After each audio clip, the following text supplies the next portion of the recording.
Hey everyone, welcome back to the channel.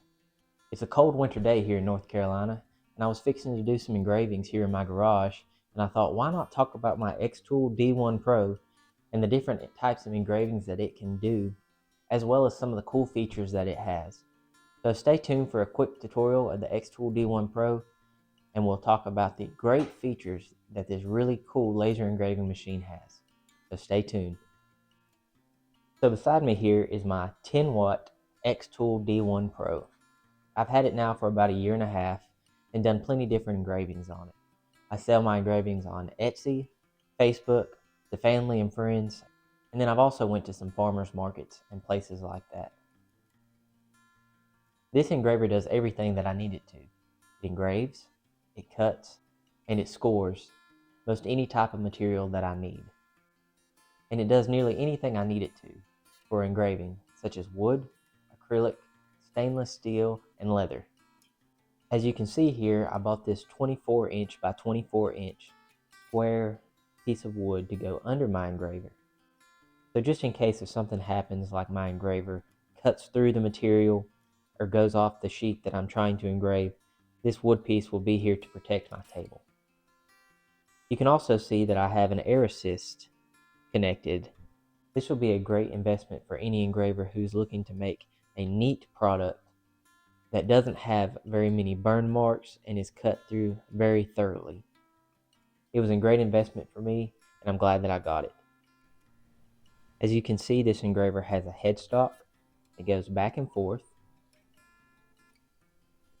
There are different types of engraver modules that you can buy. This is a 10 watt. It goes from 5 watt, 10 watt, 20 watt, and even a new 40 watt engraver that can make this one of the most powerful lasers on the market. So if something happens and your engraver messes up, you don't have to buy a whole new unit. You just have to buy a new module head, or vice versa. If you were to break the frame of your engraver and your module is okay, you can buy a new frame and just keep your old module. There's also a couple different attachment tools that you can use for your XTool D1 Pro, like the RA2, which I'll show here in a few minutes. Alright, now let's get to engraving and start doing some test material. So to start off with, I've got this little piece of circular basswood, not very thick. I'm going to try to engrave this and cut through it and see how the final product looks. First off, I'm going to put this piece of board under it just to ensure that it doesn't cut through the material. Using the little arm on the right hand side of the engraver, I'll take it, pull it down, and using this side piece, I can raise or lower the engraver.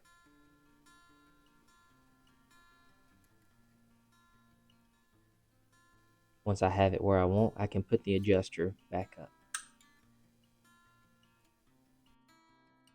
After framing a couple times to ensure that my image is on the piece of wood that I'm wanting to engrave, I can start engraving. As you can see, I engraved the image first and then cut around it.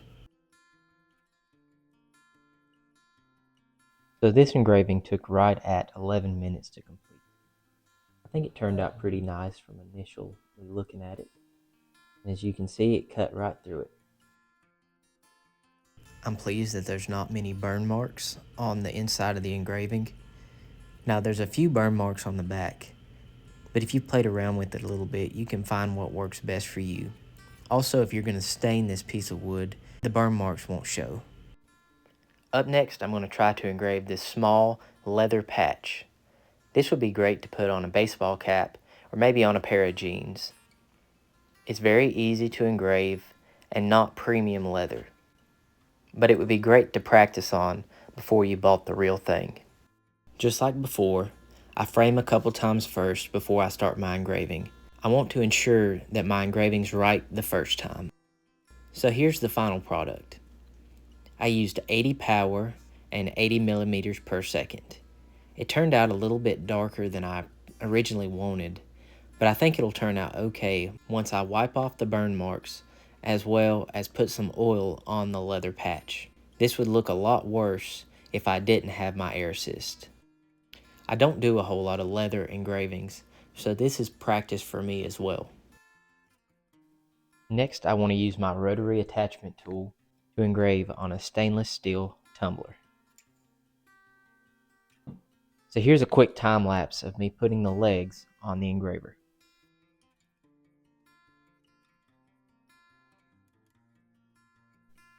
Now I need to connect the RA2 tool to the XTool D1 Pro. So as you can see here, there's a little plug that connects the belt to the hard drive of the engraver. So I will unplug that and then take the plug that's attached to the RA2 and plug it in.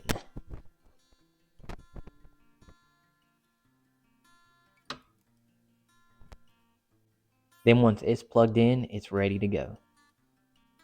Now using this small level that XTool provides, I can level off where I want my engraving.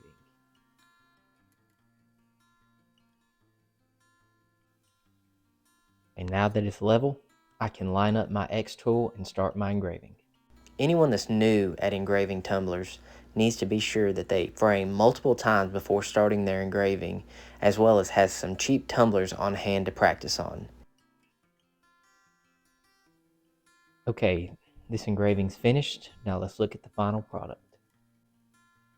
As you can see, it's not really dark right yet, but let me go wash it off with some warm water and a paper towel, and let's see how it looks. Now you can fully see a white outline of each state. This would look even better if it was a thicker and darker engraving. I used 100% power and 65 millimeters per second, one pass. If you're ever engraving a tumbler or anything stainless steel and you realize that it's not dark enough, you can always look into purchasing some laser engraving spray. So this is Brilliance. This is one of the cheaper ones, but there's also one called Ceramark that works well too. Just spray it liberally on the tumbler or whatever you want to engrave, and then start your engraving. Just make sure that there's no blemish in the spray and that it covers your whole engraving area well. This type of laser engraving spray is often needed when trying to engrave a gray tumbler or another lighter colored tumbler rather than black. If you don't use this spray, you'll hardly be able to see your engraving. And there you have it. That's some of the cool features about the XTool D1 Pro. It's very easy to use, very easy to maneuver around. As you can see, it's not very large, and it's able to be set up in a place like this garage without releasing too much smoke and debris where you can't breathe good. There's other types of material you can engrave, such as glass, stone, metal, bamboo, or even something out of the ordinary like bone or crystal. And if you use a very little setting, you could even engrave or cut certain types of thicker paper, almost like a printer. I hope you found some benefit from this video. I have a bunch of other videos on my channel where I talk about XTool, XTool Creative Space, and my D1 Pro. So go check it out.